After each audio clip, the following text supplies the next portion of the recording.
Welcome to the Spiral of the Rose podcast with our friends Kelli and Bree. When you look, they traced all lineages back to like 1,407 people. All lineages come from this one sect of 1,400 people. Okay. So as they branched out, as they started to decide, okay, there's this, but I'm not going for that, I'm going to go this way. So even like the Celtic, what we see in the Celtic with the gods, the goddesses, and even in, say, India, the Sanskrit, their gods and goddesses, we see similarities, right? Overlap. Even the names like Ru and Raja, like they both mean the same. Sun. Yeah. Right. So we have everything is intertwined together. No matter which way we put it, we are intertwined with everybody on this earth. It's just that when people split and went different ways, they took these bits of knowledge with them and they expanded them in their own way. Yeah. Which is how we get these different. But you find in all cultures that you have somebody who symbolizes the hearth and the home. You have some form of goddesses that are considered darker goddesses. You have some form of medicine woman type person. So they all, like you look at Morrigan in Celtic and Kelli in the Indian, right? Yeah. Yeah. Same thing. The more warlike ones. Yeah. They are very warlike, but they're not as dark as people portray them to be. Oh, totally. So that is actually an amazing intro to this episode. I just want to welcome everyone into this episode of the Spiral of the Rose podcast. And today we have Heather Carroll with us.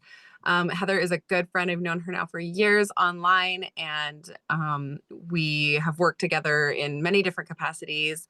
And we invited her to come today because she has a really special connection with the Celts, with the Celtic background, Irish background, kind of all of that. And as we are exploring the divine feminine and divine feminine practices in ancient cultures, we just thought, what a better person to invite in than Heather. So that was an amazing intro, though. Like, it's going to go before my little blurb because that was just, it was too perfect. It was exactly perfect. So I love that. We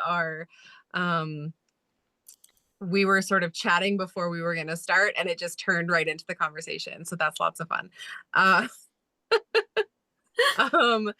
So Heather, maybe give us a quick rundown of who you are, what you do, and how you fell into all this stuff, because I know it was like the most fascinating story, right? So yeah. You mean how I got a good swift kick in the arse? Mm-hmm.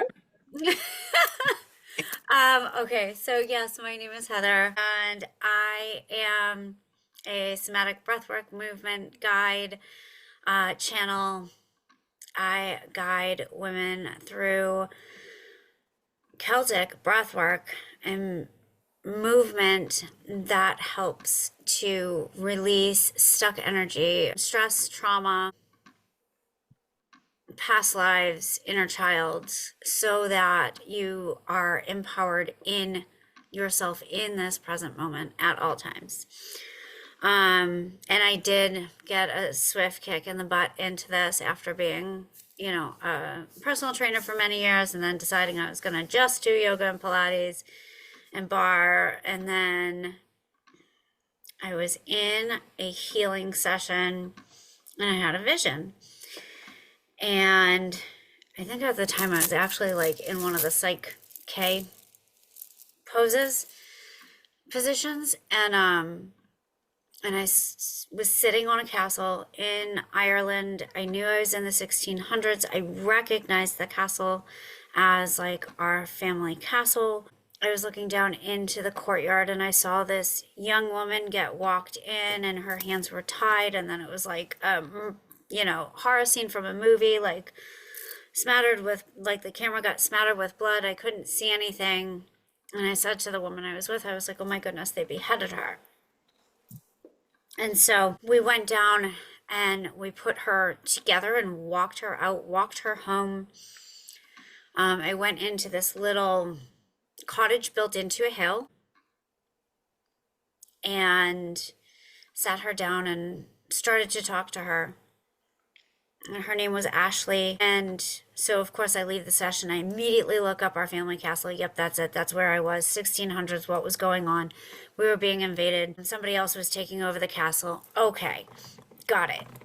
So they beheaded her because she refused to conform to Christianity. And so then it hits me about 2 hours later that my daughter used to talk of Ashley 10 years prior to this, and she was about 4 at the time. And she would tell me all these stories about Ashley all the time. And at one point, like, my dad was really sick at the time, and I'm in a heap on the floor crying late at night. And this woman came up behind me and she's rocking me. And it was common for me to like see angels and other beings at that point. My daughter was very used to me talking about it. And so she got up the next morning and I told her about this woman who came to me and she said, oh, Mom, does she have on a long purple dress and long dark hair? And I said, yeah, how'd you know? She's like, that's Ashley. And I was like, oh. So here we are, long purple dress and long dark hair 10 years later. She's still here. And then Ashley started to come and guide and wake me up in the middle of the night and all sorts of stuff. Get up, move, get up, move, get up, breathe. Come on, we've got to do this. And so I did what she said, and I healed so many things in my life. And then it was like, okay, your turn, bring it out. And I started to use it on my clients, but it also had me start to really deep dive into my roots, my ancestry, where we come from, all of the things that most of the Celtic nations that still exist have been through in these last couple thousand years, and even the stuff that predated the Celts. So there's just so much involved in all of it, and their worship, their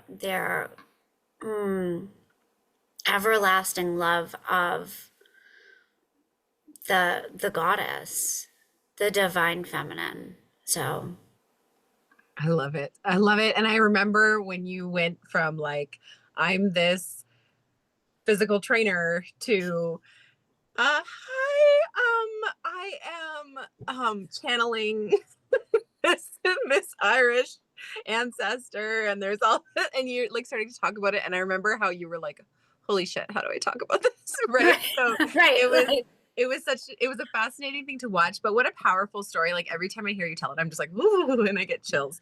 And I love it. I love it so much. I love, like you said, they had this respect for and honor for the feminine, for the goddess. And even from what I looked up, there's they would actually track the lineage through the mother line, right? Not through the father line. So it's that shift again that we talk about on this podcast, where it is like the patriarchy just decided to take over and switch things to their own way, right? And a lot of the time, and not just with Celtic, but like in a lot of cultures, they were tracked through the mother line, right?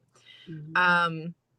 So yeah, so I love all of that. And I'm really excited to sort of dig in a little bit. I know like you have been exploring this for a bit, and you know, going into this, Heather was like, I don't know all the stuff, you know, she's getting in her head about it. And I'm like, you know more than we do. So that's why we invited you. Nobody's gonna know everything, but it is fascinating. It is exciting. And yeah, so what I wrote down is funny because I was like thinking, okay, what are we going to ask Heather, right? And so I'm like writing questions down earlier. And one of my questions, like you already started talking about it, but it like follows intuitively perfectly what you were talking about. So I'm like, how are we just like this connected? Like, because what I wrote down was, how does the sacred divine feminine show up in Celtic culture? So you're already touching on that, and that, like Bree was saying, was like that's our theme for the season, like touching on how the divine feminine expresses through all these different cultures, through all these different societies, through all these different times, and like it comes up again and again, and it was suppressed again and again and again, right? Yeah. Well, I mean, even I was saying to Brie before we started, like I was on something the other day, and they were talking that like even as far back as the Druids had a hierarchy that was male.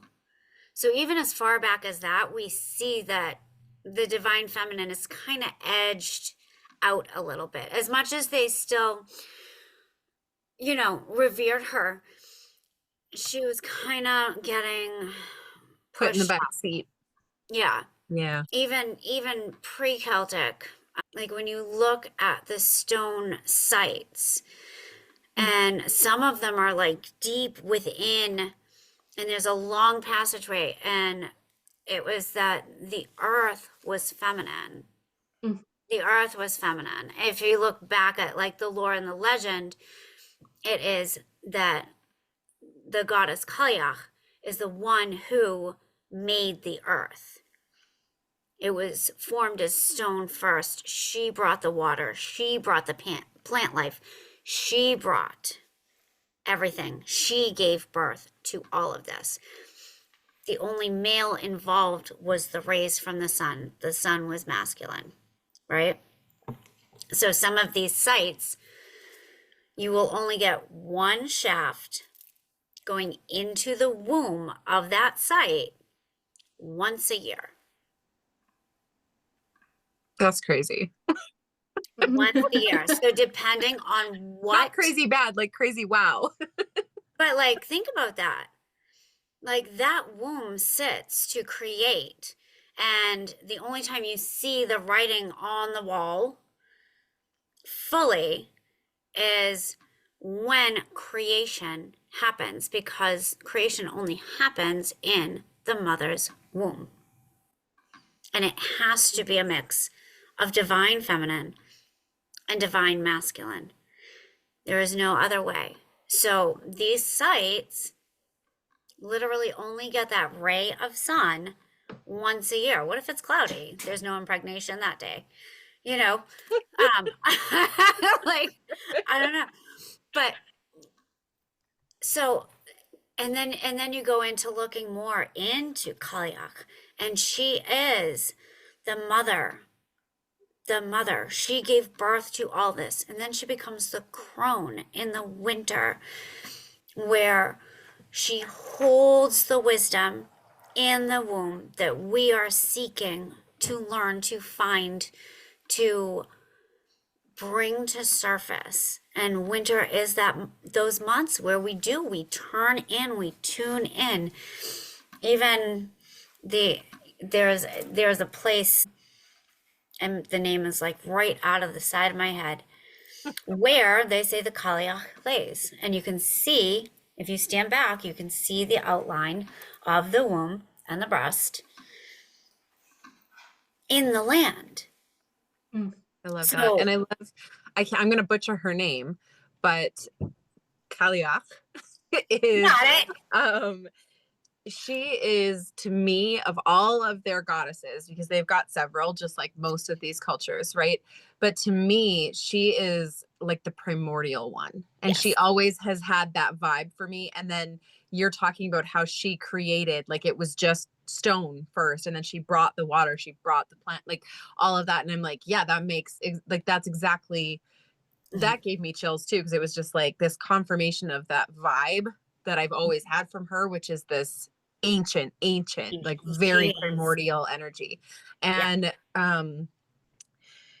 and one of the things that we were mentioning before we sort of really got started was how each of, like you mentioned, Kaliach, I swear that name is so hard for me. I don't know why, but you were saying like she's the mother, but then in the winter she's the crone, right? And we were talking about how every single one of the goddesses, and I think in particular in the Celtic culture, although I know that there are some overlaps into other ones as well, but the triple goddess is really significant here, right? This is where you get the maiden, mother, crone.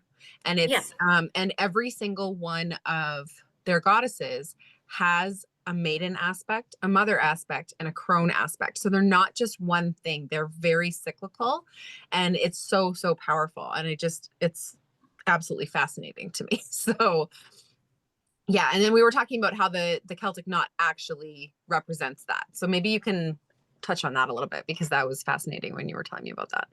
The Celtic knot can be seen as exactly that. It is what it represents is this continuous flow of life in the life cycle that there is the maiden, the mother, and the crone. And it never ends. The Celtic knot, there is no end, there is no beginning. It is a complete intertwining of the cycles of life. They're not separate, which is why there are triple goddesses, because these triple goddesses give all aspects of the divine feminine in one, instead of separating them out to this is who you would celebrate in your teens, 20s, maybe 30s. This is who you're looking to now as a mother. This is who you are looking to now for wisdom as the crone. Like, no, instead you sort of follow your goddess all the way through, right? Like it's follow all the way through. It is all one. You know what just really hit me as you were saying that though is the medicine wheel in most, or not necessarily most maybe, but in a lot of the cultures that I've known of, there's 4 aspects, not 3. So I was just thinking about that, because usually it's like birth, baby stage, like young child, then there's that teen, then there's the mother, then there's the crone. So I just realized, like, for the first time, that is the maiden in this one covers sort of both those first half of the medicine wheel. So that's really interesting. I believe it's a crisscross between the crone and the maiden, because if you think of the crone as like the death and rebirth. Yeah. Oh, that's aspect, okay. Yeah. So, and that's why there's that intertwining. There's no separation because it goes from one right into the next. That's so fascinating. My mind just gets so blown by this stuff. So I also came across, while I was doing my research, this idea that the Holy Trinity in Christianity is also related symbolically to that triple goddess idea. And I don't think that they're quite as related as, like, you know, we talked about in our Imbolc episode, we talked about the Celtic cross being related to the Christian cross.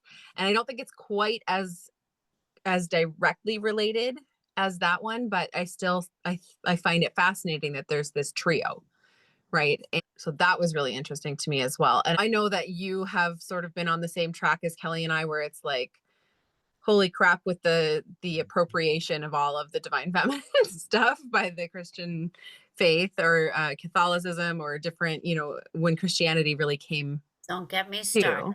Yeah. So let's not go too far into it, but I would love to know your thoughts on that a little bit. My thoughts are that, do you really want me to hear them? Yeah, I do. Do you really want to hear them? I know my thoughts. My thoughts on that are, even if we go back as far as, you know, I believe it's 300 AD, when they first started to really put this whole Christianity out there, and anything that they could absorb into the church to make people want to come, in order to place fear in those people. So we see the absorption of people's gods and goddesses becoming saints. Mm-hmm.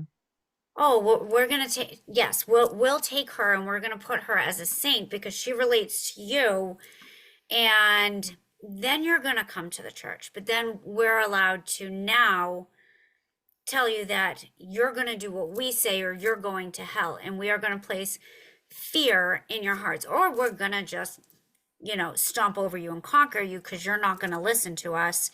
And that's that.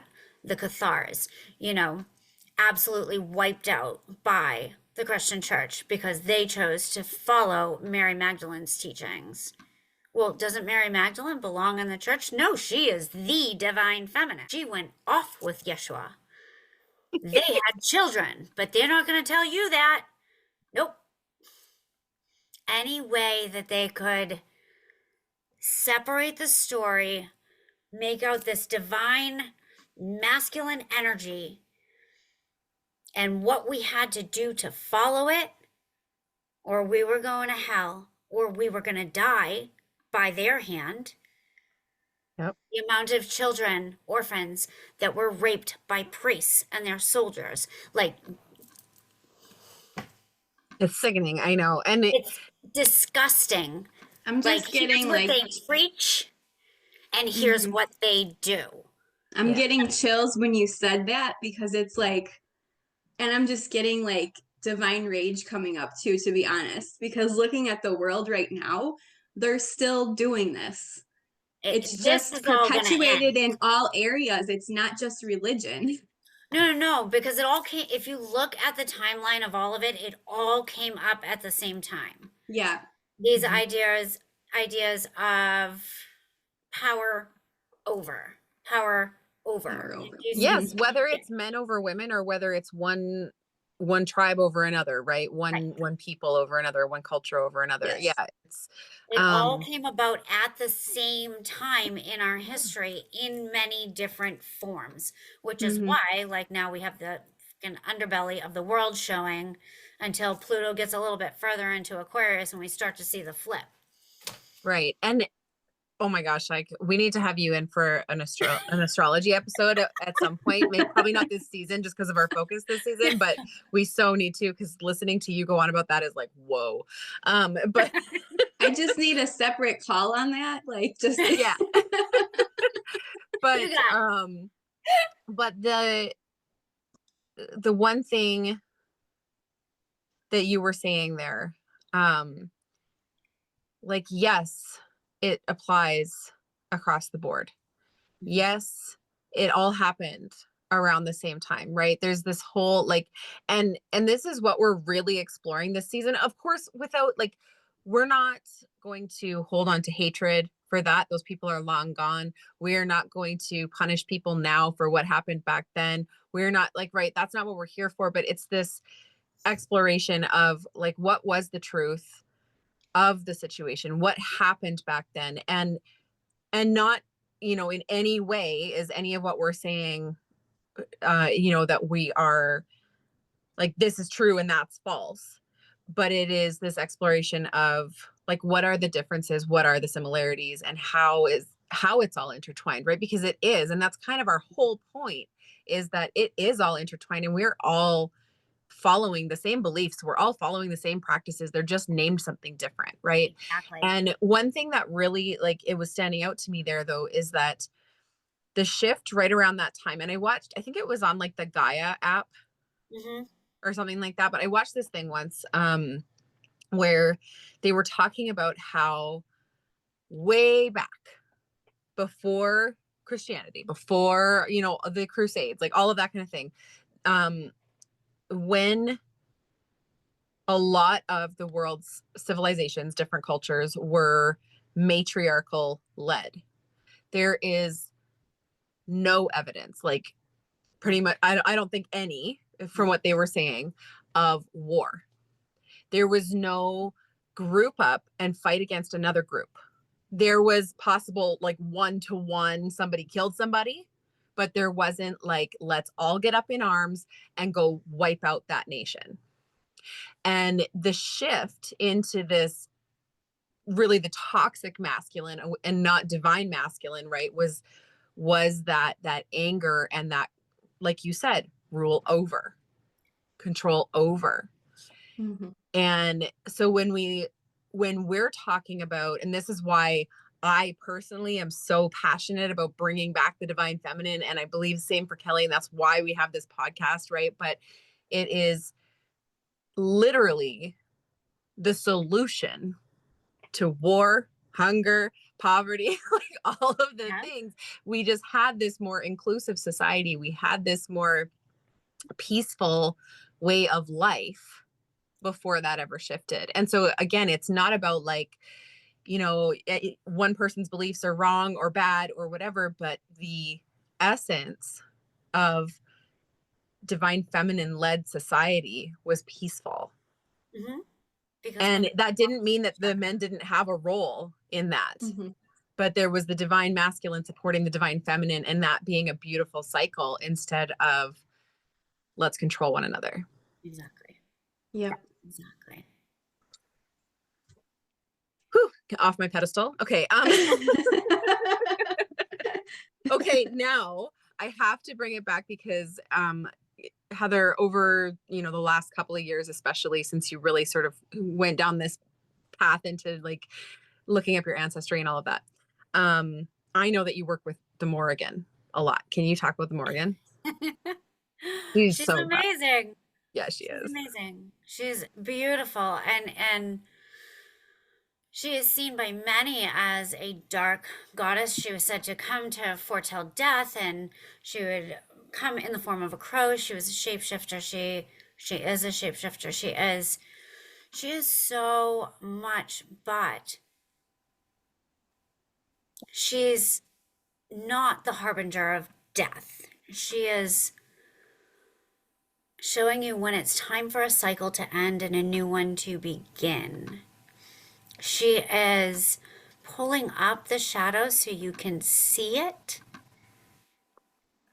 breathe into it, and allow it to shift and change in front of your eyes. If you are willing to work with her and listen to her, and yes, in my experience, she comes in, she is definitely the dark Irish with dark hair and, you know, very, very, I don't know how to describe, but almost like gothic. Kind of, yeah.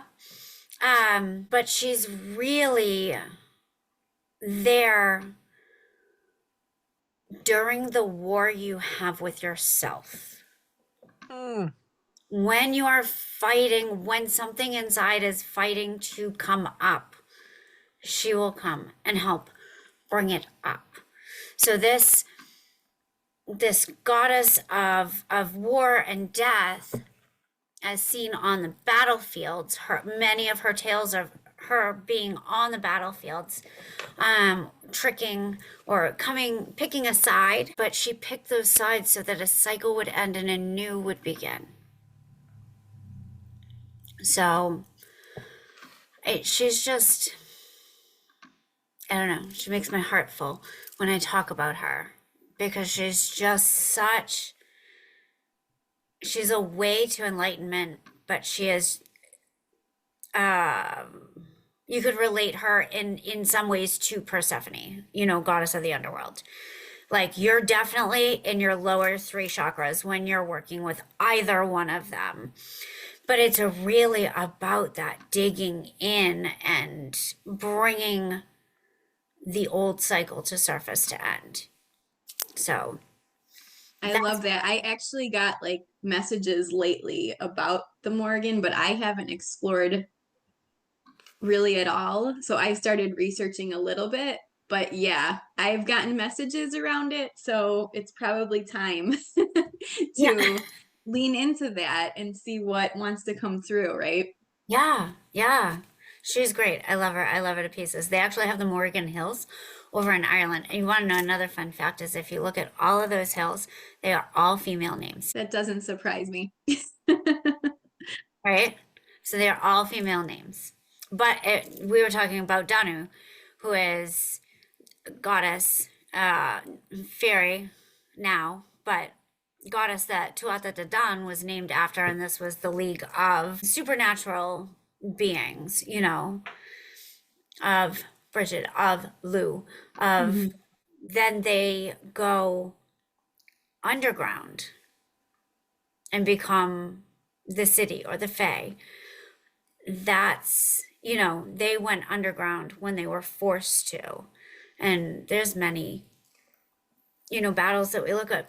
But again, this was a league built around the mother leader. The mother leader. So yes, all those hills have female names because the earth is the mother. And it's all about living in right relation to that mother goddess that we live on. Right relation to your land, whether you love where you live or you don't. But having right relation to the land that's around you. Being able to make it offerings, receive from it. And once we can open that, the divine feminine that flows in that circular motion of giving and receiving from the land, you feel it through your whole body. And I think that's where, like, yes, I'm totally the same with right relationship with Mother Earth, and I focus a lot of my practice around that. I get overwhelmed when I think about how others are not in right relationship, and then it's like, okay, so we are like, and I know as within, so without. So if we're doing what we're supposed to, it reflects in the world, right? I totally get that concept. But then my other side of my brain can go, but look at all of these other people not doing it. And then I just get overwhelmed and I'm like, okay, so where are we now? Like, what's next, right? It will turn around. It will turn around. So fun astrology fact was that 300 AD period, Pluto was in Capricorn. Of course. Just like what we just went through, because we just got into Aquarius in November. Pluto was in Capricorn. I believe it entered Capricorn somewhere around like 312 AD. And I believe that it was 322 AD when that emperor was like. So just a little astrology fact for you. I just like wave after wave after wave of chills. Like, uh-oh. It's kind of this like, oh, things are going to get crazy, right? Like, it's just very much like, yes, we are in this. We're ready to flip. We're ready to completely shift paradigms here on Earth right now. And it is, for those who are aware of it, who are following it, like Heather, it's clear. And it's clear when someone tells it to me. I don't follow it, but when you tell it to me, I'm like, oh, that's so clear, right? Like, it's just like, oh shit. But it's a combination of scary and exciting, right? It's not one or the other. It's like, it's so needed. It's so needed right now, but it's also like, it's going to be rough sailing for a while, guys. Like, just be prepared. Hold on for dear life. Just wait till July. Wait till July. Okay. Just wait till July, because some of those big outer planets will be shifting between now and July out of earth and water signs and into the fire and air signs. And then we're going to start to see things flip and move faster. Okay. And because right now it feels so dragged out. It feels so painfully slow, where it's just like, oh, I'm stuck in this. That's right? also like, January too. That's yeah. January is just so slow. Well, and it is because it's dead winter, right? So like that makes sense. But it's also just like really extra this January. I find like it's just so much. So yeah. And like you and I, Bree, were talking about yesterday, you know, with all of us as we are all working to bring back this divine feminine, really what our task is to stay centered in our purpose. What is our purpose? What are we trying to do in this world?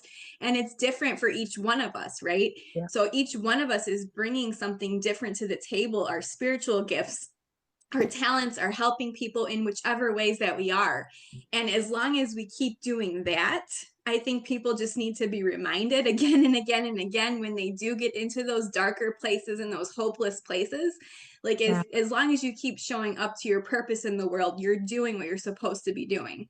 And you're part of that greater whole. We're not alone in it, right? That's the biggest thing, right? It's this community aspect and this it's what I talk about all the time, right? The sisterhood, bringing that global village back together, and that communal mindset, that collective thinking instead of the individual thinking and the separation thinking and all of that, right? So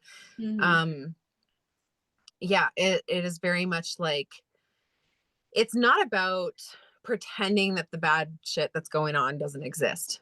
It's just about fully embodying our power as women, and not necessarily just women, right? The divine feminine and divine masculine are in everybody, whether that's feminine or male or female. But you know, what you would call light workers or whatever, like, we are here, we are, instead of getting sucked into the drama and the fight and the anger and the horror of what's going on in the world, it's just embodying fully your power and standing in your light, and just keep on holding on to that. And that's such a message of like hope and faith, and just keep going, right? And like Heather telling us that is like this, oh my gosh, that's not that far away. It feels like it's years and years and years down the road, but like July's not that far. We can make it. That's just 6 months. We're, you know, like, well, I guess when this is released, 4 or 5 months, whatever. But I mean, other things will shift in that meantime. It's just, we're going to feel the compilation of all of these shifts of planets by July. Like, they will all have moved and shifted. There may be one after that. I'd have to go back and check my chart. But even so, like, we're moving into fire and air. We are moving into quicker energies. But lucky for us, especially as women, that we have the womb, that we have the water element within us, which leads to our earth element. Yeah. And keeping that divine feminine grounded. The grounding and the flow and no matter what else is spinning above us. So even though Kelli and I are both fire signs and we're like, yeah, let's go. It's still, I have fire sign too. I have all Virgo fire rising, in my chart. though. Virgo rising. All fire in my chart. I only have 2 water and 1 earth in my chart. Everything else, I have mostly fire and the rest is air. You airhead. No, I'm just joking. Yeah. I'm kidding, but it's no wonder you're so up in the stars, girl. And I have Aquarius rising. So I have a fire Aries, and then fire Virgo, and then Aquarius. Yeah, I'm Leo, Sag, Pisces. So you're fire, water. But that's how you make steam. Yeah, no, I have. That was really I'm fire, water, but I have Leo, Scorpio, Sag. So that's one of my only waters is that moon. Yeah, moon for me too. Yeah. Yeah. So, but all of it, like, being able to be anchored in the flow of the divine feminine. And one thing, it was funny because I just got off a session with a friend of mine. We were kind of doing a bit of a trade, and I'm like, you need to play. And that's one of the big things of the divine feminine that everybody kind of puts off to the side, especially right now, like with the collective feeling. But that idea of being able to play, to find true enjoyment and love in life. I did an exercise in one of the Celtic courses I took that opened my eyes to so much. And we drew a Celtic door. And then we drew walking through this journey what we saw inside. And I was like, I saw a mother playing with her 2 toddlers, and this whole idea of play and how it is still so intertwined in the Celtic culture, in that setting, even with all they've been through. Like, there's one woman and she's like, the Irish owe you fucking nothing because all you've done is taken from us. And if you look at the history of Ireland, it's so fucking true. But they have found their own at this point, at least for the last 20 something years. Like, it has been, a true, beautiful community of a country, but that's bringing all aspects of it in. And like I said, they are on their way back to that divine feminine. All of the fire ceremonies around the circle, around the wheel of the year, are now holidays. Like, this is what needs to happen. We need to follow this example, not look at the fucking underbelly of America as it's fucking rising up, and we're just gonna watch it like get cut open and guts go everywhere. And then it'll be over. Sorry. Terrible. No, leaving us with that image is Isn't powerful. that a disgusting image? But that's all I see. It's like the absolute underbelly of some big, nasty whatever, and I just see something going and watching it spray. And that's gonna be it. It's gonna be gone, and we're gonna be back to society that is led through divine feminine and divine masculine, 2 circles that are allowed to come together. Now, women hold place over the men, they always have.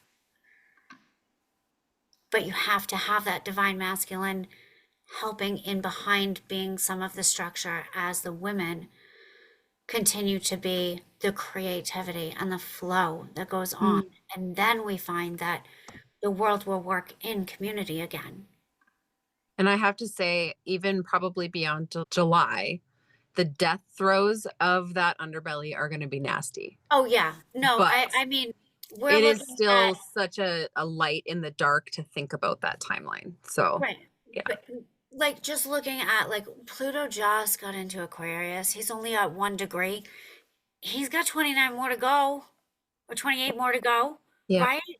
1 degree is karmic. It is the beginning of this cycle. So we're going to watch him take it all out and replace it with something better. Thank you so much for just sharing all of that, because I think like this is so important for a lot of people, like to blast this out to a lot of people who have hopelessness right now, because there's a lot out there that just are in this just like state of hopelessness and darkness, feeling like it's not going to change, it's not going to get better. So just thank you for explaining all of that. And I really, really hope that brings hope to people. And I got so emotional while you were talking. It's just like, it's just overcoming me, like leaning into that, that is what is coming. It is scary to think about what's going to happen in between, but it's also like that beautiful feeling of like, this is happening, like it's coming. So thank you so much. And thank you for everything you've shared today. It's been we can probably we will do another episode because there's so much more to talk about, right? I know. But for now, where can people follow you? Where can they connect up with you or book sessions with you? Like, let us know all the things, and we'll also put it all in the show notes. Okay, so you can find mostly everything on my website, which is emeralddanceofthesoul.com. If you look up Heather_Emerald Dance of the Soul, my name is the same on Facebook, Instagram, YouTube. There's plenty of free resources out there. All of my courses are listed. I am teaching now a breathwork certification that starts in a week on February 8th, and then the next session of that won't be till July. But like, please connect with me. Let me give you as many resources as I can. Yeah. Yes, thank you so, so much again. It was just so great. And of course, all the three of us talk on the regular basis, but it's so fun sharing this with the world. Like, what do we talk about, right? I know, Like I know. behind the scenes. So Behind the thank you scenes. again. Thank you again, Heather. And yeah, we'll definitely have you back on another time. So All thank you right, so thank much. you so much for having me. Thank you, thank you. Thank you so much for listening. If you enjoyed today's episode, make sure to like it and subscribe. And if you really loved it, we would love a 5-star review, which helps us reach more people with our message. Comment your thoughts on the episode below, or if you have any questions you'd like us to answer in a future episode. Talk to you next time.